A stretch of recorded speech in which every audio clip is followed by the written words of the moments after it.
Two Sides, the Carry-On Circle. Chapter 3, Save Yourself. His eyes were the first to be revealed by the street lamps. His glare could kill. What are you doing out here so late? I had to get out. I thought you were staying at the condo tonight, that's why we all had to leave. Plus I thought you weren't going to be here till later, she responded. He ignored all the questions. Where are the others?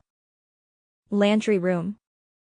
Antonio looked beyond the darkness. Don't tell anybody that you saw me. His shadow faded into the mist. Hallie stood frozen. The fear finally was catching up to her. She would never admit that she was afraid of Antonio, but sometimes his actions couldn't help but make you fearful. It was almost 2 in the morning and the neighborhood was quiet. It was around that time that the cops came out of hiding and all the night ants were off the streets. The Carry-On Circle's condo was across the way from Antonio's family's condo.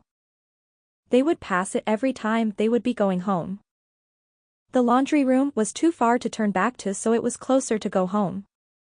Approaching the stairs, Hallie could see that Mendoza's condo was lit up like a disco ball. Every single light was on in that house, compared to theirs where you could barely see your hand in front of you. Something felt off. As Hallie approached closer, she heard the sound of a car door lock. Quickly she hid behind a prickly bush as a familiar woman passed by and up the stairs to the condo. Jesus Christ, Gabriel. Do you have to have every light on in this house? How is anyone supposed to get any sleep? Maria exclaimed as she threw her keys in the dish.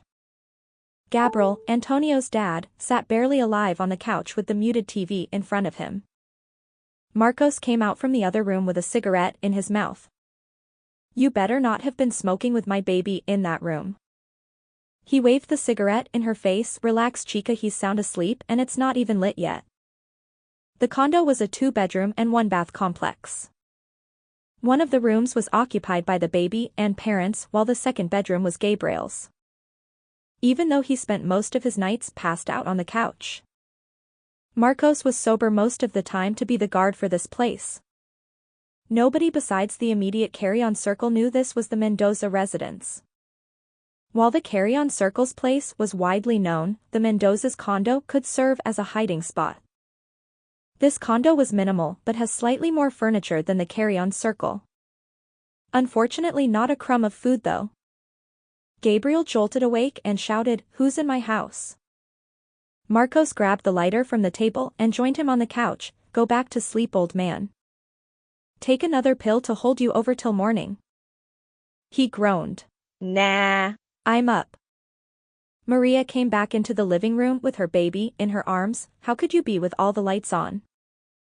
I passed by the Carry-On Circle house and it's almost eerie. Then you look over to ours and you can see everything a mile away. Just be glad Gabriel wasn't walking around in his underwear. Marcos laughed. Maria didn't laugh but instead had a stern look on her face. Where is Antonio? Marcos stuttered as he tried to turn to his uncle. He. She sat the baby down. He should be home by now. Marcos lied through his teeth. Him and Tricky are over at the other condo. Without any lights on? Marcos replied. So if I go over there right now I'll find him asleep. Marcos hesitated. Maria put the baby back in the crib then stormed out. Hallie looked both ways then proceeded to get out of the bush with caution. Just then a door slammed.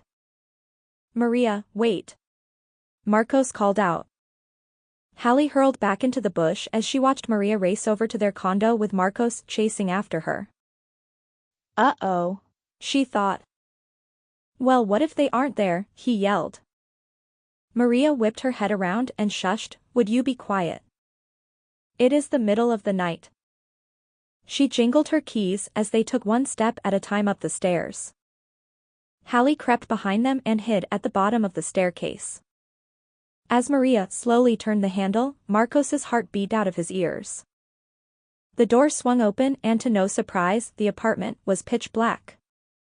Maria proceeded with caution because you never know who could be hiding out in here. She headed straight for the bedroom. She grunted, "What did I say?" and pushed past Marcos. Hallie peeked through the openings between the stairs to see Maria's angry steps descending. Marcos remained in the dark room. "Primo mi dasta infarto?" he whispered to himself with his hand on his heart. The coast was clear as she watched Marcos follow behind like a bad dog. She sighed a relief and tiptoed up the stairs. She breathed in the smell of fumes covered up with air freshener. This might be the best night's sleep she's gotten in a long time. Finally, a night where she could have the big bed and not some paper-thin foam mattress on the floor. She shut the world problems behind her as she locked the door. The Mendoza apartment. Maria sat with her head in her palms on the cigarette-stained couch. Gabriel, who drifted in and out of sleep, paid no attention to her. Marcos sat in a nearby chair, silent. In and out of weeps, Maria got some form of a sentence out. "It's just sniff, not fair. I work 12-hour days at a ghetto clinic just to get by paying our bills. If I knew I was going to be a single parent, I would have gotten out of this shithole. Sniff, Antonio doesn't even care enough to see his own son to where he can just disappear without telling anyone." Marcos lit another cigarette. "Sometimes things aren't meant to be." Maria glared at him through her teary eyes. "Meant to be? I never cry about anything, but I can't take this anymore.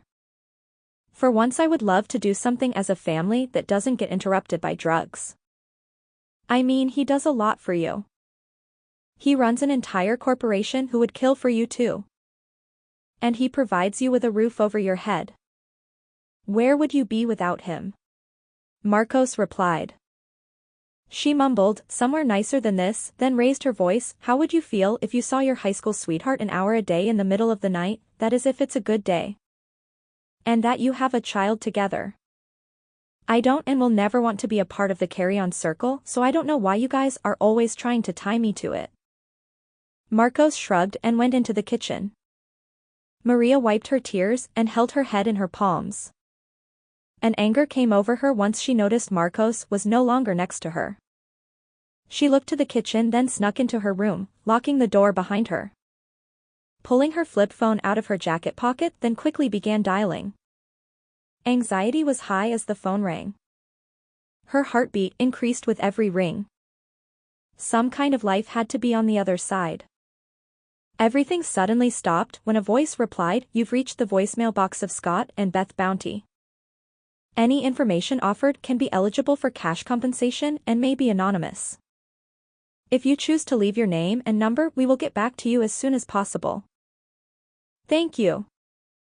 The phone beeped and the spotlight was on.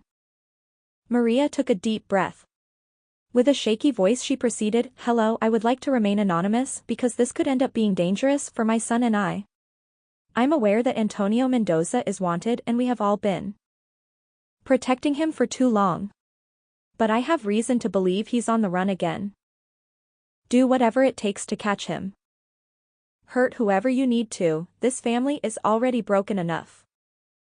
If you are satisfied with your message, you may now hang up or press 1 to edit." No. I guess that'll be enough." A faint baby whimper came from the crib in the dark room. She turned on the table lamp to see a smiling baby just opening his eyes to the world.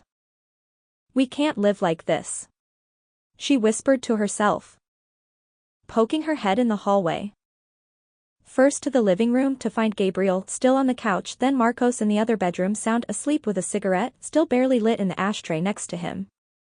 Maria tiptoed back in her room and darted to the closet. All the way hidden on the top shelf was an emergency go bag. She never thought she would have to use this, but if the day came it would be for Antonio's favor. This time it was to save herself. Tugging on the strap caused a little box to fall that the bag was hidden behind. Maria bent down to meet the fallen box. All the memories of the past 14 years came flooding back. That first day meeting at the courthouse when they were just 16 till this very moment. The hospital bracelet of their baby's birth right next to Antonio's overdose. The lighters they painted together when Antonio tried to be sober and things actually seemed okay. The pictures of the past 10 years. Tears uncontrollably rolled down her cheeks. The box stopped around 4 years ago when the good memories stopped. She looked at the baby, then back at the box. This was the closure she needed to get out. Without looking back, and her whole life was in her arms, she shut the door behind her.